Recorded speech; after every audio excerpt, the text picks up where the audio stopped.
Thank you so much for joining me. I'm Nola Simon. I'm the host of the Hybrid Remote Center of Excellence. And today we have a person that I've talked to. I actually met you on Twitter initially, and now we've morphed into LinkedIn and Substack and email and all kinds of different things. Anna Burgess Yang. She's a freelance writer, a journalist. And recently we actually did an interview because she's doing a series on basic experiences with employers that weren't ideal. Maybe you could talk a little bit more about that. Yeah, I'd love to. So I have a Substack that I've been writing for maybe 18 months now, and a lot of it has been my own experiences with employment. But now I feel like I have an opportunity to really focus on other people's experiences and really the untold stories. Because for many reasons, people maybe feel like they can't share their story or there might face repercussions from an employer. And as a freelance writer and journalist, I don't have an employer. So I'm really in a position to bring those stories to life and share those experiences. And I know you, Nola, have experiences of your own. And I've done a series of interviews with people where I really give them an opportunity to tell their story. And then that gives me an opportunity to share their story. Yeah. And I think that's really important because honestly, if we're going to create a better future of work, we need to really talk about what work has been. So there's a general guideline when you're actually doing futurism that if you're looking 5, 10 years in the future, you have to go double the amount of time in the history, right? So if you want to look 10 years, you have to look back 20 years. So that reflection piece, you almost have to really process what has been before you can imagine what could be. And that's where I think Absolutely. your series is really helpful because you have to be able to talk about what happened, why it wasn't ideal, and be able to really dissect that so that you can really develop something and sort of set course for the future that you want to have happen. Absolutely. And I also feel like the untold stories are why people feel really isolated Yes. because nobody is talking about problems with work or really challenging things that they experience and sometimes almost illegal things that they've experienced. They can't share those. And so other people feel alone. They feel like their work experience is isolated to them Yes. and they don't know that it's not normal or really detrimental to their financial well-being, their mental well-being. And so part of that series is also bringing to light these problems and these things that aren't talked about. Yeah, exactly. And some employers also have actual non-disclosure agreements. And in Canada, for example, that's recently been made illegal. So you can't do that anymore because it has that detrimental impact to silence people. And quite honestly, it's evidence of a system that's working as expected because And it's about the power, who owns the power in the story. and that's recently changed in the United States where I live as well. In I think 2020, a law was briefly introduced that allowed employers to put some language in severance agreements specifically about silencing employees. And that's now been reversed by the National Labor Board in the United States, saying an employer can't silence you as part of a severance package from sharing your story. But people still feel pressure for other reasons, like there might be, even if it's not a legal repercussion, that they'll be harmed in some other way. And so they're still hesitant to share. Yeah. And that's where I hope to give a voice to people. Yeah, no, I think that you're right on with that. And that's why I wanted to share my story when we were Yes. looking for people to be interviewed. I was like, I will totally stand up and do this because it's not so much about wanting to present my former employers in a bad light, but again, it's that processing. When I was restructured, I actually just stopped talking to the employer and I hired a lawyer. And so I didn't get to say goodbye. I didn't get to say anything to people that I'd worked with for 17 and a half years. I just disappeared. And it's almost impossible to explain what it feels like to have that support cut off because all of a sudden you go from being like welcome and belonging to persona non grata.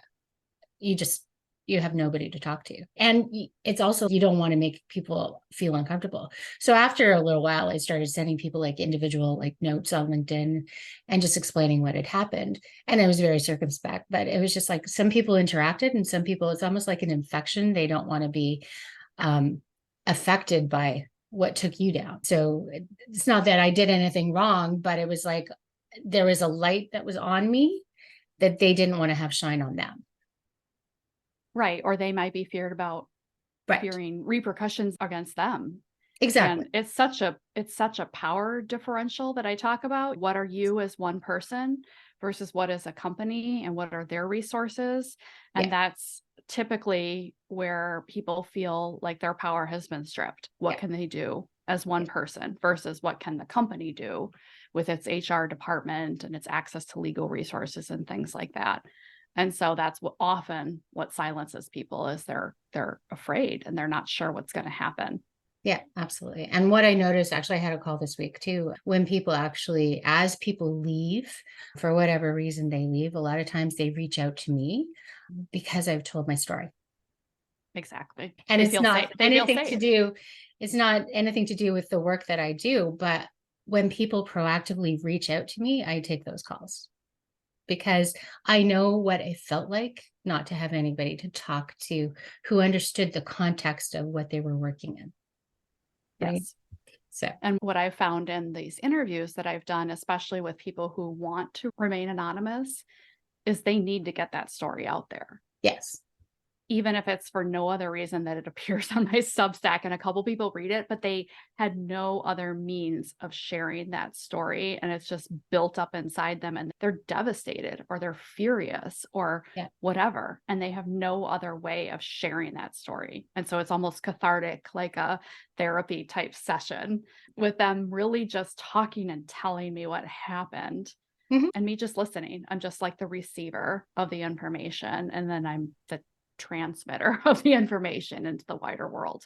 Yeah, I thought that was brilliant actually that you offered an anonymous option because like you said, like people just need to be heard and they feel also that they could help other people. Yes. Yes. So So that other people will feel less alone. exactly, that's right. And so that's the part that I really feel is heartening because it's like if there's so many people who are talking about and sharing stories about what happened and how they perceive things to be wrong, then we can then pivot that conversation into how can things be better, right? And that's what I find is it could really exciting. So Yes. how has the reaction been? Like how many have you published at this point? I think I've published maybe 5 or 6. I started this summer and I try to do it comes in spurts, people reaching out to me or me reaching out to people that I know have stories to share. But the reactions have been really great, both with people who choose to publish anonymously, but also people who are willing to put their name on it. I even had one with somebody who's in a tremendously effective global work environment, and she wanted to share what can go right when you That's excellent. find this type of situation, and or people who choose to share their own essays that they wrote about an experience, and maybe that writing is cathartic by itself rather than doing an interview. And so I'm really always excited to see what type of things come in. And I've got a bunch lined up and I really love sharing them. I think that there's just so much more than my perspective with work. There's more than your perspective with work. There are Mm. so many things that feed into what makes a good work environment and what makes a really crappy work environment. Yeah, absolutely. I actually think that's really interesting what you said about the things are going right because the work that I'm doing with hybrid remote, I've noticed honestly, you can do it as an independent consultant, but when I actually look at the people who tend to be like the LinkedIn top voices and all that stuff, they actually work for companies. So I'd recently been looking at what roles are actually available as a company because as a consultant, you come in, you handle a piece of it, but then the long-term impact of that work you don't necessarily see the long-term impact of it. So it's okay. That's interesting to explore as well too. So I've been like considering what companies that would be ideal to work for in that context as well too. And my coach actually said to me, she's you actually come from you don't trust that there's actually good arrangements out there and you actually have to work through that still. because it's about trusting that the environment won't be the same as what you left, even after 3 years. Absolutely. I suffer with suffer from that as well. Yeah. And thinking that, wow, there's a lot of bad managers and bad companies and Yeah. people toxic work environments out there. Yeah. But then this story comes along from somebody who's, I have an amazing manager. I have this global remote team and we have figured out how to make it work. And that's one of our core company values. Yeah. And it just makes my heart sing. Wow, there are really companies who are doing this, Right. and for people out there who do want to work for employer, and that they can find these like little treasures and help identify what are they doing and what are some things maybe to look for in the Right. interview process that can help you identify those. Yeah, exactly. And honestly, I went through that as well too. I moved from like a hybrid situation to a remote situation, and I actually got turned down once for that job, and I got it on the second round. And I thought I had done my due diligence. I interviewed people. I had like multiple interviews. I knew people that I'd known for 10 years. I talked to them. I went to the wall, and it was not a truly remote job. Sales has this whole mindset of if it didn't happen in person, it didn't happen. And this was 2019, so it was pre-pandemic.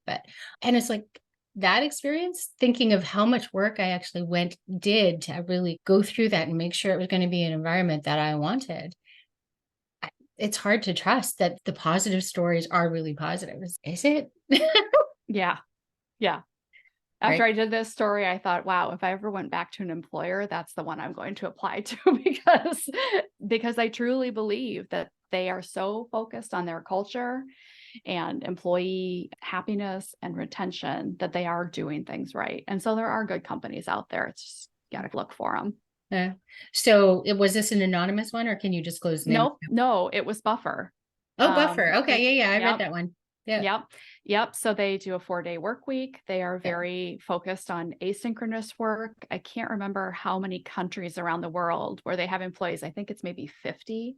Yeah. And so they are really just focused on the employee experience, I feel, from an outsider looking in. And I know recently they were hiring for someone in content marketing and they had something like 1,500 applications. I know. So Yeah. I think that we truly walk the walk of what we say we do is apparent. And so Yeah. people want to work there as a result. But that interview was just amazing because my friend Tammy was able to talk about, yes, what we say in the world and on LinkedIn and other places, that's actually happening within the company. Yeah. Exactly. And that's the type of employer brand that I would want to work for as well, too. And that's what the work that I would want to help them do. So it's good to know that they're out there. Yeah. And that's where it's like, how can we make the idea spread? And that's where, when we were talking about the interview and the podcast, let's use the podcast and the interview to amplify the message and see if we can actually make that go a little bit further, even still, by magnifying, strategically using both of our audiences. Yes. And for companies that look at Buffer, they're able to attract the best talent as a company. Yeah. Because everybody knows that's an amazing company to work for. Yeah. And it benefits the employer as well, in addition to the employee. Yeah, I agree. And one of my previous podcast guests, Karen Ferris, and she's actually in Australia. Okay. She actually, did you read the? I didn't listen to that one, but I know Karen from LinkedIn. So now I'll have to Okay. go back and listen to that Yeah. episode. Yeah. Did you read her newsletter? Then that's what I actually wanted to highlight is she actually did an analysis of financial performance and employee feedback and satisfaction. So she looked at like Glassdoor results comparably. I think it was Blind something. I'm not sure which one. And she did this basic analysis comparing like the employee experience versus the actual financial results of the company and the connection to distributed work. So the more flexibility, the more satisfied employees were, the better the companies were that were performing. And the companies who had announced return to office mandates with no, like a focus on compliance and not on employee well-being and satisfaction, those companies are actually performing worse than the companies who have positive flexibility. I'm not surprised. I'm not surprised either. That all the companies that are ordering people back into the office, I just wonder, what does that look like 6 months from now? What does that look like 12 months from now, when you're going to lose some employees who just don't want that? They Yeah. flat out don't want it. They'll leave. What effect does that have on morale, and Mhm. how much employees put into their jobs when Yeah. they didn't want that? They were perfectly happy and capable and productive at home or wherever they were working. And so it has so many impacts that I think aren't really fully being considered Mhm. by executives that say you must be in the office in order to get your job done. Yeah, exactly. And Google announced yesterday. Did you see the Google news yesterday? I did not Yeah. see that one Yeah. yet. Somebody sent me a lot of people send me articles when it comes up with the return to office mandate. So yeah, Google is really cracking down, and the whole badge swipes and the surveillance. And yeah, I think this is like the messy part, where we have to get through this to get to the other side. And Rachel Botsman is my favorite trust researcher. She's actually out of Oxford, and she wrote this concept of employee drift. People are not necessarily, there's so much that's happening in the world, so much change is happening in the world, that we hold on to anchors to keep us settled. And the idea of where we work, when we work, is an anchor. And that's why the conversation keeps circling around the location. Um, and you really have to let go of it to really drift down and get a new perspective. But we have to let go of that anchor first before we can actually pivot into the new next normal. Yeah, and that makes sense, because I think another anchor would be visual, right? That a Yeah. manager could physically see you in the office, and whether you are working or not, made Yes. a mental correlation that you're here, you must be working, even though every You're employee probably knows, watching. every employee knows that's far from the truth. You don't physically work 8 hours a day. Nobody does. Yeah. And so it's hard to let go of that idea, that visual correlation between work and presence. Yeah. And it really is an onus on managers to figure out what's another way of measuring results.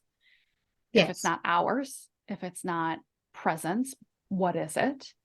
And I think managers are often ill equipped to figure that out on their own. The company is ill equipped or doesn't try to figure out an alternative to counting hours and counting presence. And rather than figure it out, they're just like, let's just haul everybody back into the office because that's easier, Yeah, exactly. And even if it's not the most effective. it's about that inclination to unlearn and relearn. Yes. So people don't want to let go of what was. They're just not mentally in that headspace. It's about mindset, it's about worldview, about how things work, right? Your Yes. mental model of how the world works. And to let go of that is a leap in trust. Absolutely. An employer, former employer that I worked for, went fully remote in 2010. So a Mhm. long time ago. Yeah, yeah. And one of the big hired consultants to come in and actually figure this out rather than trying to do it on their own. Yeah. But one of the big pushes was, you can work whatever hours you want. It doesn't matter. But also you don't need to explain why you're not working. Yes. And that was a big trust thing. You shouldn't say, I'm going to pick up my kid, or I'm taking my dog to the vet, or anything like that, because that kind of puts a hierarchy on why you're not working. And Yeah. it shouldn't matter. If you want to take a nap, fine. If you want to go to a movie in the middle of the day, fine, Right. as long as the work gets done. So it focused on what is the output and what are the results rather than the hours. And the Yes. only way to formulate that trust, per the consultants that we worked with, was really to say, it doesn't matter. It doesn't Yeah. matter what hours you work. It doesn't matter why you're not working. You don't need to explain yourself as long as your work gets done. Exactly. Yeah. And That was that's a huge mental mind shift. it is. It was Absolutely. hard. It was hard. It was hard. Yeah, exactly. That's right. Because I take naps during the day. I think you're a big napper too, I'm from a big remembering. napper. And but like the pushback on the napping, like my husband, honestly, he's, what do you mean you're napping during the day? And I'm like, because I was tired. And you have Yes. to justify it. But no, that's a big thing. And to have rest be as good a reason as picking up your kids that's a big switch for a lot of people, especially in like a society that doesn't value rest. Yeah. Yeah. And I remember shortly after, maybe a couple of months after the company implemented this, my grandmother died. Mm. And I wanted to say, I remember being conflicted, like saying, I need this time off because my grandma died. And should I try to invoke empathy in other people? Or do I truly follow, it doesn't matter why, that if somebody had gone on vacation in the Bahamas, that was equivalent to my grandmother dying. And that is like a thing to think about, is what are those limits of it not mattering, and when does it matter? And so Yeah. I did remember finally like agonizing over it. You don't want to be agonizing over that when you're going through something, but saying, I'm not going to be available for the next week because my grandmother died. Yeah. And that kind of just stopped all conversation Yeah. with anybody reaching. They left me alone. And so, as much as I truly at heart believe it doesn't matter, I also believe there are some circumstances where it does matter. Yeah, absolutely. I agree. I think that it matters in that you need to be seen and heard and acknowledge Absolutely. that there's life happening. And this is where you've got emotional connection with the people that you work with. What is it it's not that you're offering an excuse for being unavailable, but you're telling them that there's something that you need to have acknowledged. Hmm. Yes. And that's Yeah. important. Yeah. And so I think, as strict as the company was in the beginning with, please don't share why, just we need to form this trust, it changed over time. It was a small Yeah. company, and people acknowledged that there are reasons that do need to be heard, like you said, Yeah. and that there are reasons to share unavailability that are valid and that can really garner support from Yes. other people, so that not only are you not working, but that other people will share that burden for Yes. you while you're Right. not there. And that was the important piece, is it's Yes. not just that I'm not here, it's that I actually need some help while I'm out. Right. So there are some nuances to that, to building that trust, like you said. Yeah. And I come from like a background where like nobody could leave and be on leave without somebody actually doing the work because it was 24/7. The work never stopped. If you took vacation, if you happened to be sick, somebody had to cover for you for that particular day.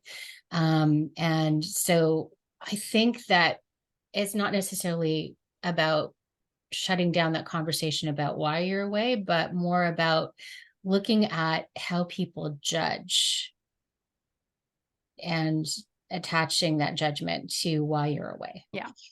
It's interesting because you want to facilitate the conversation and have empathy and compassion, but at the same time, you don't, people feel like if they have to do extra work, it's a burden. But Yes. that's a workload issue and you have to detach it. Hmm. So the work has to get done. How do you make it feel fair? Right. In both ways. So, for example, like my mom was sick, I had to take compassionate care leave within 24 hours. I gave him 24 hours notice to be able to do that because unfortunately she had the diabetic coma. And my dad, I realized, was in like caregiver's distress, basically. He didn't call an ambulance, he got out a stopwatch to pronounce her time of death. So I couldn't trust that he would make the right decision. It was life or death, basically. Hmm. And I didn't I just told them that was happening. Right. And then they had to figure out how it was covered. I didn't even get involved in the discussion. Whereas other times where it wasn't life or death, I got involved with who would do what would feel fair. And in that particular case, I left it with the manager because it was an emergency. I didn't even get involved. And that was actually much less stressful for me. It may have been more stressful for her, but at the same time, that's your job, Right. right? Exactly. That's You the have to manager's job. trust your manager at that point to be able to do that. And that's where I know you recently wrote an article about managing up. A lot of times Yeah. I would try to manage up, but in that circumstance I didn't, and it was so much better. Yes. Yeah. I remember, for a while, I managed a team of customer support reps, and there were 7 of them. And they got to a point where they did have that trust that, for example, taking some time off or a vacation or things like that, that what goes around comes around, Yeah. right? And they were very good about that, that Yeah. I'm going to help my colleagues cover the support line and the emails and things like that, because when I want to take off, I don't want it to be a thing. I don't want people to question why I'm taking time off Mhm. and so it was really effective, but it had to get to that point with employees trusting each other.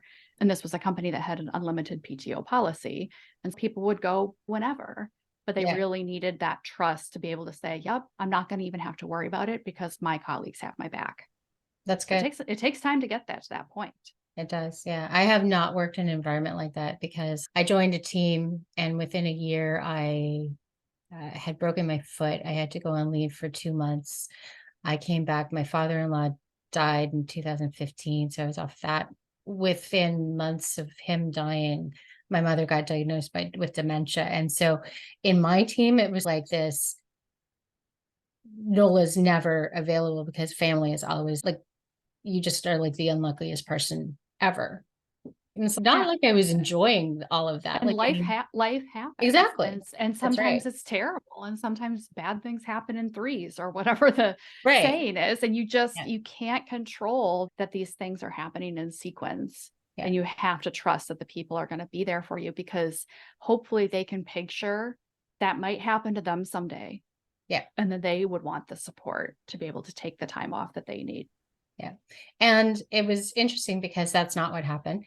But when things started to happen and they actually needed to take time off, I became this resource because I had been through it and they knew I'd been through it because I'd always made a point of sharing the story Right. because it's always been about normalizing the reality.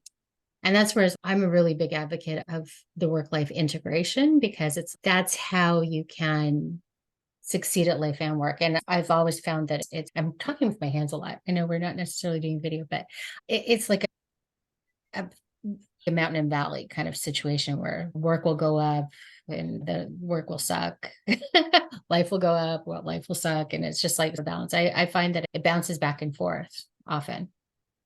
And sometimes we just have no control over it. No, Work can go up for reasons outside of our control, yes, and life can go up. And so we have to be able to flex time appropriately yes. to do what we need to do. And sometimes that does include covering for colleagues Mhm. and doing more work because you want the same. You want that support. Yeah, exactly. And that's a big culture factor as well, too. Yep. But you can also, and this is where I wanted to pivot into the other type of work that you do as well too. When we're making work time work for us, Anna is actually like a really big, passionate expert in using automation to make time, basically to flex time, right? How do More you, make your time more effective. exactly, that's right. So would you want to talk a little bit about how you use your automation and your systems to fuel your writing? Yes, and to fuel kind of everything that I do. Years and years ago, I discovered a tool called Zapier. There are others as well. There's one called Make, there's one called If This Then That, IFTTT. But they all do similar things and they connect different tools. There you don't have to be a programmer or an engineer to figure it out. There is a little bit of a learning curve, but basically you're saying if this happens in this app, do another thing in another app for me. It's saving time. So I'm a writer, and let's say I get a request from a client. I do one thing in an app, I use Airtable, and then automatically a Google Doc is created for me based on that information. I could have done that manually, but it would have taken my time.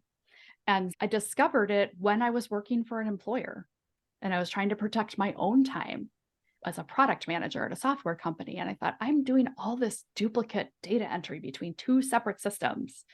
A support ticket would come in and a customer had found a bug in the software. And then I needed to rekey all of that information over in the development team's tool that they use. And it was identical stuff. I could make a mistake. I could forget about it or it just wasted my time.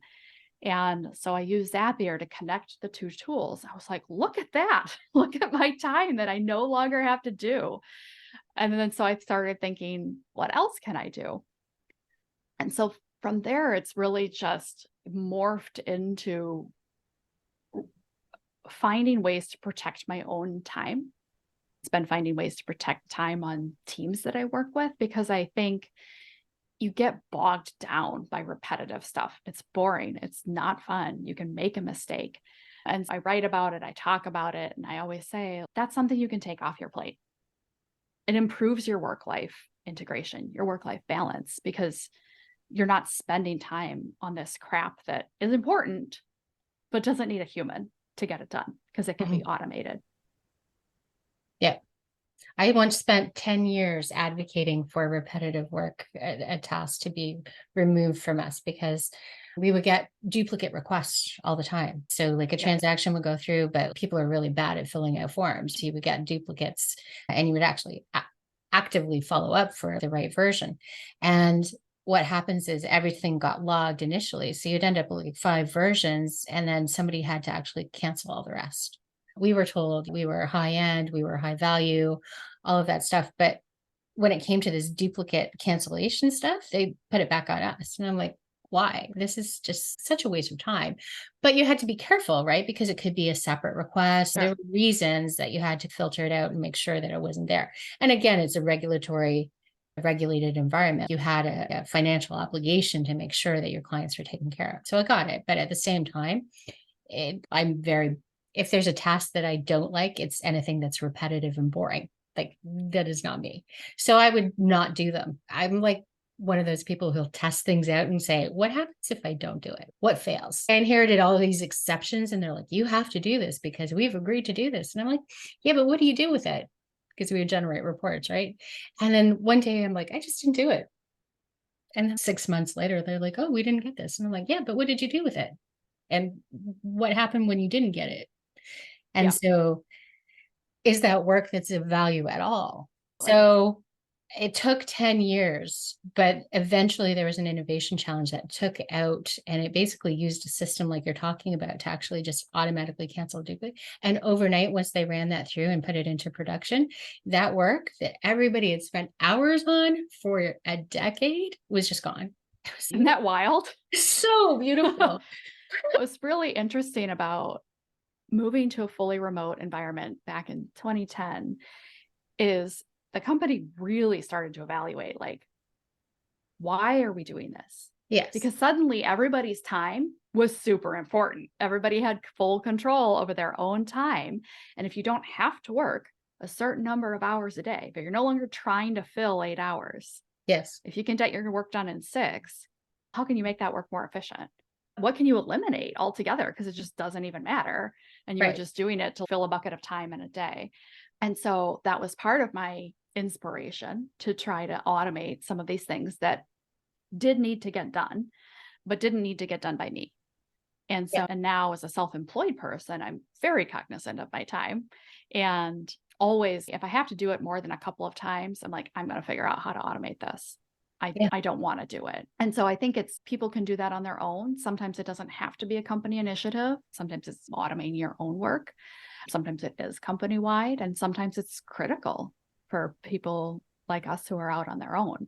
Yeah. Yeah, but I think it's also really smart to do because it helps you. It's almost like a form of job crafting where you're identifying the true tasks that you have to do and that you actually take pleasure in, like the intrinsic type of aspect of your work that actually makes you happy. How can you do more of that and less of the stuff that is useful and has to get done, but you don't want to necessarily do it? So you're Absolutely. actually building up and crafting like a job that you don't want to leave. And it's around work that is meaningful, Yes. either for me or for clients. That's what they're paying me for. Yes. When I take on a new client, they're not paying me to create 7 folders in my Google Drive, which is how I keep everything organized. Like Yes. I just do. There's folders for different aspects of the project. It's the exact same every single time. Yeah. How long does it take to set that up? Fine, maybe 15 minutes, maybe less. But that's not what they're paying me for. That's just an administrative thing that has to happen. So that's the type of stuff that I automate because Right. then I can spend more time sending a personalized welcome email to the customer or saying, hey, let's get started on this project or whatever other thing needs to Right. happen, not Yeah. this adding the client to my Google Drive. Yeah, exactly. That's right. But it also probably also helps with burnout too. Yeah.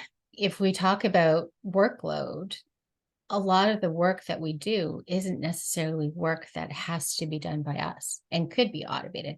And that's really where the AI discussion comes in. Yes. How can you actually use AI as a tool to make jobs better? Yes. And I, as a writer, I have personal limitations with what AI can do for me, especially in crafting unique, interesting content.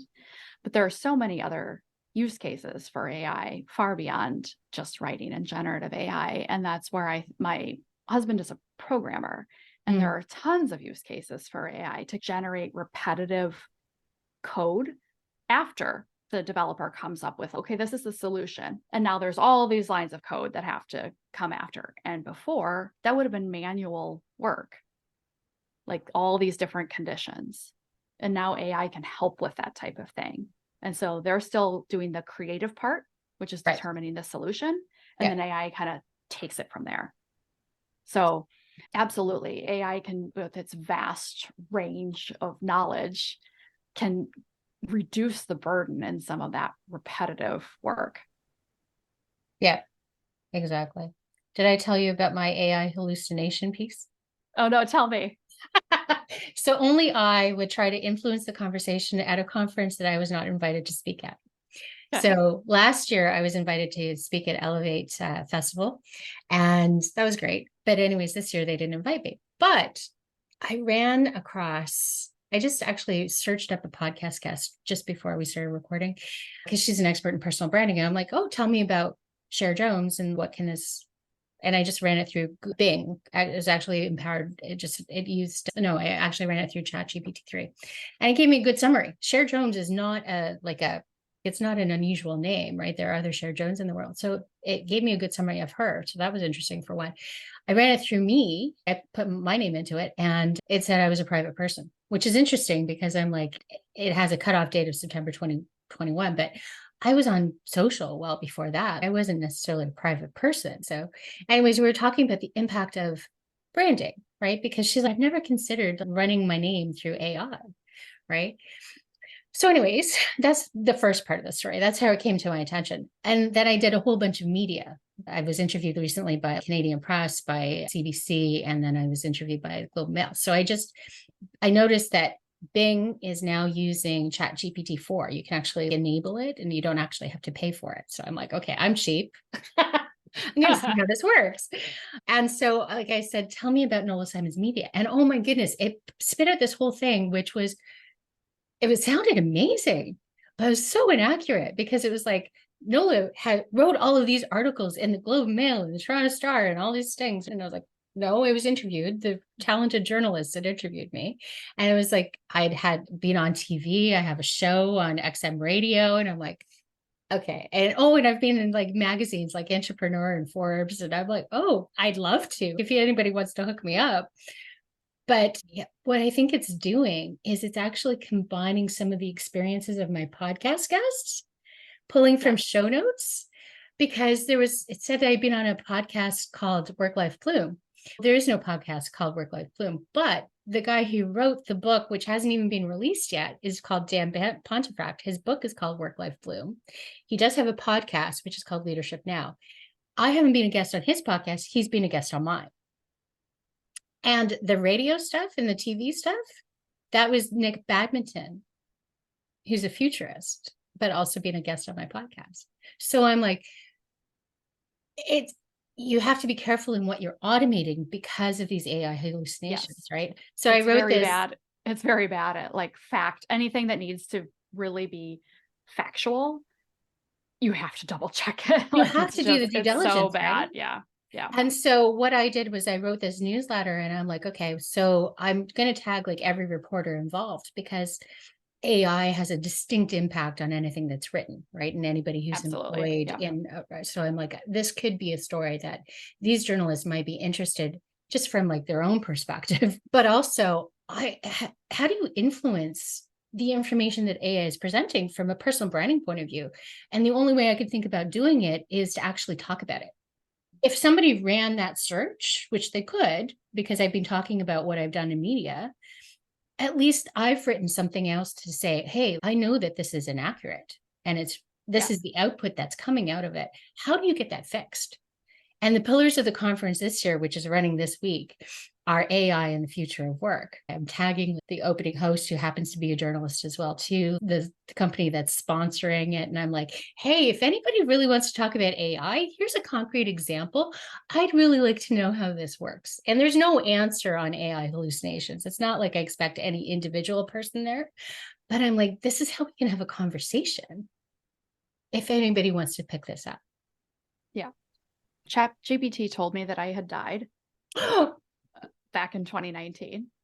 are you kidding? It started correct because I've been on the internet longer Yeah. than ChatGPT, and my name is unique enough Yes. that I figured it would. So it said Anna Burgess Yang is a writer. Okay, that was correct. Who writes about grief and loss, which is a topic that I write about. That was correct. Yeah. She tragically passed away in 2019. I'm like, okay, and Googling it had like meshed together like another Anna. I could see the through line of what it pulled together, but it was flat out wrong. Obviously, I'm still here. I'm not a ghost. It was fascinating to me. And I was listening to a podcast about where the host was talking about, as a journalist, that it's not really useful at this point because you have to fact check, you have to double check everything. And so you might as well just do the search yourself. Oh, yeah. And so while there are use cases, like I mentioned, for some things, like I want to polish an email, something like that. I want to improve the tone of this. It can do those types of things. There's enough data and Yeah. information on the internet. You can write in the But for style of coming up Brene with Brown. exactly. Or come up with a poem in the style of Shakespeare to talk about content marketing or something like that. But it can't truly distinguish between fact and fiction, and it's confidently inaccurate. Oh, And so yeah. as a writer, a great use case for me is like plugging in my Substack and saying, give me the 3 main key takeaways.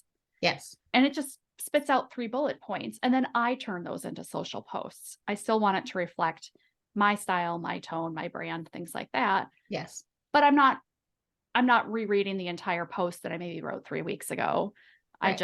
I ask it, I'm like, here's the URL. What are 3 key takeaways? Cool. Right. I'll start from there. That saves Yeah. me a couple minutes of time. I'm sure it's going to continue to evolve. Yes. And so who knows how my work will be impacted in the future.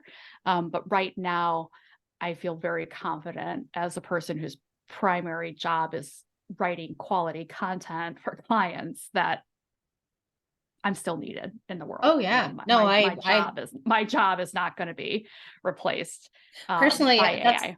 that's what I put in the newsletters. This is demonstrating the real reason for a journalist, for a writer who's human, who has that ability to critically think and do that investigation and ask those questions.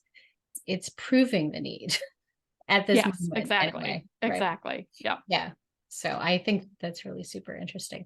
And I use it for the podcast too. The most interesting hallucination that I've come up with is it'll actually tell me. Sometimes I ask it like who the guests of my podcast have been, and it'll tell me, and I'll have some of them right and then some of them wrong. But when I investigate who those people are, they're actually a really good fit. Like I'm like, these people are cool. I would like to meet them. Like the guy who founded WordPress, apparently I've interviewed him. I had a great conversation and I'm like, yeah, he's not even responding to my DM, but Right.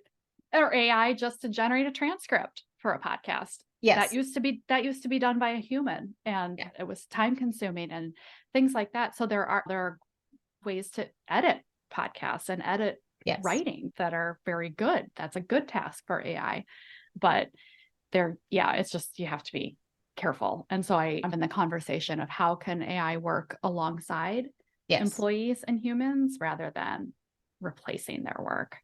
Right.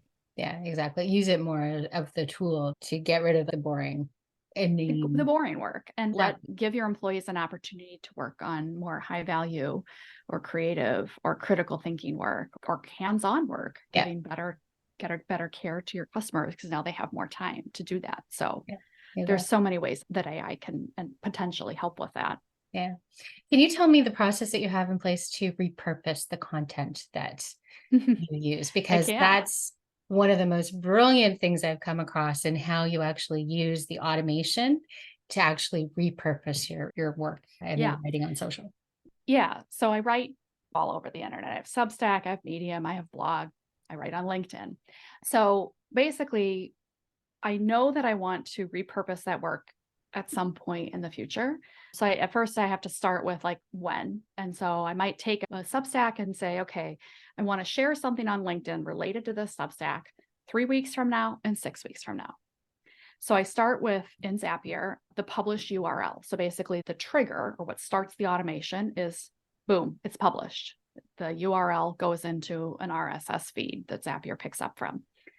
Then I use Trello as my tool for managing my social media, like what posts I want to have go out.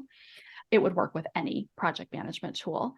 But basically, once that trigger point happens, that article is published, in Trello, it adds 2 reminders for me, one at 3 weeks and one at 6 weeks, to then create the post that would go out. So it's building a content calendar for me in the background based on this published work. And it even is building based on my LinkedIn posts. In that case, it's coming from Buffer as a trigger point. And that once it's published on Buffer, that maybe 4 weeks later, I turn it into a more bite-sized portion for LinkedIn, or maybe I toss it on Threads, or maybe it goes to Instagram or whatever. But I have this whole map of it starts here, and then it goes here at this point and this point, and that automation is all happening for me in the background with creating those reminders. So then when I get to that date and I'm ready to schedule the content, I know what to publish. I still have to write the content because I'm still at that. I don't think there are any AI tools that are really great at mimicking like a human's tone and personality, but it takes the thinking out of it. It takes that planning of that content calendar just completely off my plate. I don't have to think about repurposing. I know what's going to happen. Yeah, exactly. And you still have the autonomy and the agency to adjust to according to like Oh what's yeah, happening stuff. in. Yeah, yeah. Sometimes I'll think it'll be 3 weeks later, it'll be 4 weeks later because I had other stuff that I wanted to publish that week or anything like that. But it's once I schedule it to go out, then I just remove it. That's gone. And so it's like creating this checklist for me of okay, this is when and this is where and this is how far in the future it's going to happen. Yeah. No, I think it's brilliant. I think that's a great way to do that. I repurpose up to a point, but I don't have a system like that in place. So that's one of the things when I was reading your work, I was like, ooh, this is so smart. Yes, I was fortunate enough to be able to write a guest post for Buffer about that process because it is a shortcoming not only of individuals, but a lot of content teams in their heads. They know they should be repurposing this. Why only use it once? But they don't have any kind of system in place to keep track of when's this going to happen? How's this going to happen? Who's responsible for it? And that's where automation can come in and do some of the heavy lifting. And does it actually help with the metrics? Because that's one of the things about social media is like, how do you measure the impact? I'm totally don't care about metrics. I Oh, shouldn't but say social that. media teams might. They should. I think it depends on the tool that's used and you can in different social media publishing tools, you can tag, is this a new post? Is this a repurposed post with like different categories and things like that? I just don't because just part of my own process is just showing up consistently online. And the way that I repurpose, it's unique enough that it shouldn't really be reflective of the original content. It's just taking that original idea and presenting it with a new angle. Yeah. No, and I agree. Honestly, I'm not a metrics person either, too. Like I look at Yeah. metrics just honestly sometimes to figure out how it makes me feel Yeah. and basically confirm the fact that I'm not a metrics person. Yeah, right. Same. I'm like, I'm not, I look at it. I'm like, that's interesting. That post didn't do well, but I'm not interested enough to try to chase the things that Right. do well because for me that's less authentic. I want to share whatever pops into my head on any particular day Yeah. and just see what happens, and Yeah. I'm fine with that. Yeah, exactly. And that's where it also is more about the fact that stuff that I think is going to be amazing, my audience doesn't necessarily think is going to be amazing, right? So that's where I look at that and I'm like, okay, why is that? It But starts to make me ask questions about why people don't care about certain things, and it's what's underlying that. And it's not necessarily that it means that post was bad, but it's like it helps me understand mindset. and I think also on platforms that are super visible, that comes back to people being afraid to interact with Yes. content that might reflect poorly on them or their position within a company and things Yes. like that. And so I am very mindful that can play a role as well, Yes. especially with like you and I both do, which is bringing up those tough conversations that a post can be important and it can be viewed. And that doesn't mean people are going to interact with it for Yeah. a variety of reasons. And Yeah. so I'm like, whatever, throw metrics out the window. I'm just going to post whatever I want. Exactly. That's right. Yeah. Especially when you're challenging the status quo, people might be agreeing with you, but they don't work in an environment where they feel safe They're not to safe. even click because micromanagers will monitor your activity on LinkedIn, for example. I've had people send me DMs and Yes. say, I appreciated this post or something, but they didn't interact with it at all. And Yeah. they'll even say, I had that experience or this really resonated with me. Yeah. And so that's why for brands, it's different. Sure. Social media teams that are just selling like a sales technology tool or things like that. Sure. I get that they're trying to improve their visibility online and things like that. So they do want to maybe publish what resonates more with their audience. But for personal branding, it's different. Yeah. And we have to acknowledge that. Yeah. No, exactly. And honestly, the majority of people on LinkedIn are lurkers. They are. They are. Absolutely. They are. That's okay. Yeah, that is okay. But that's why it's important to write what's true to you, right? Because you're achieving your own objectives and really getting out the stories that need to be told. And that's why I wanted to have you on because it takes bravery, it takes courage really to put it out there and put it in writing. And kudos to you for challenging the status quo and sharing those truths. And I'm fortunate to be in a position where I can do that. And I look at journalists who share difficult stories and they chase those stories and they give a voice to people. And it's very fulfilling work for me to be able to do that. And I don't have that shadow of an employer over me. So this is the time in my life where I can do that. Yeah, but honestly, even those journalists who are associated with a newspaper or Sure. kind of outlet, They sure they can they get attacked and they can have get limitations attacked. from they can have limitations from an editor. Yeah, An editor may pull a story or edit a story. And so that's true. Other than completely independent journalists who maybe write in addition to an employer, yeah, they may still face roadblocks in getting stories out there. yeah. Actually, I want to do a podcast as well too because media is great. Media draws eyeballs, but honestly, I talked when I do an interview with a journalist. Usually, it's scheduled for at least an hour, and they pull maybe 4 or 5 points out of it, and we talked about a lot of stuff that doesn't go anywhere. Right. So that's where it's like it's important to write it yourself as well as get that media because you can write about the stuff that didn't actually get approved by the editor because Yeah. they're trying to sell their media, They're right? trying absolutely they are. Yeah. And there are a few outlets that really are focused on speaking truth to power. And I have Mhm. enormous respect for them. Yeah, And they need support. They need they support do. from readers because they're paying employees and things like that. So even though as much as they want to really get those stories out there, they still have limitations on just bandwidth even and what they can Yeah. do. And there's so many opportunities now with mediums like Substack and others for people to share stories without constraints. Yeah, exactly. I think we're moving back into a blog kind of universe where it's actually long form writing is actually going to be more prevalent than the short posts. Are you getting that sense as well?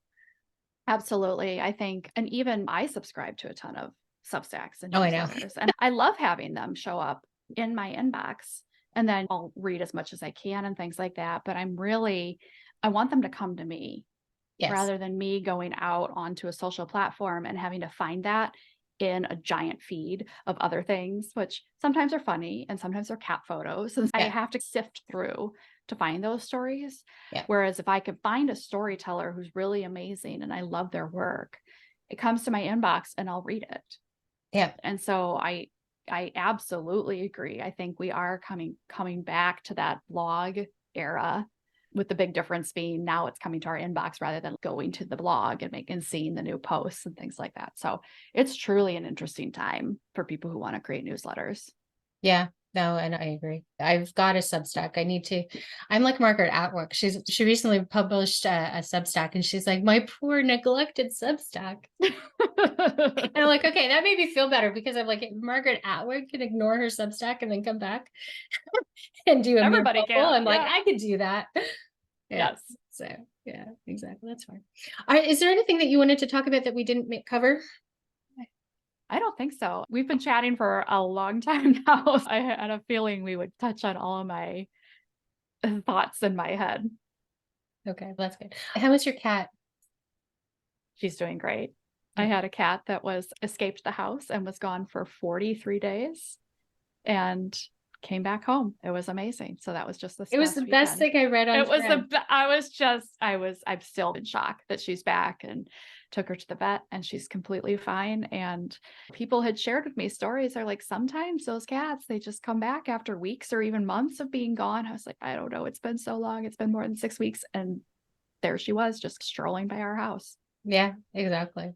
I wanted to highlight that positive story too, because that's the kind of story that connects people. And I had a cat that disappeared too. So I was just like, I was one of those people telling you, Don't lose hope. yeah, it was the best thing that I saw when she finally came back. So I'm glad she's Yeah.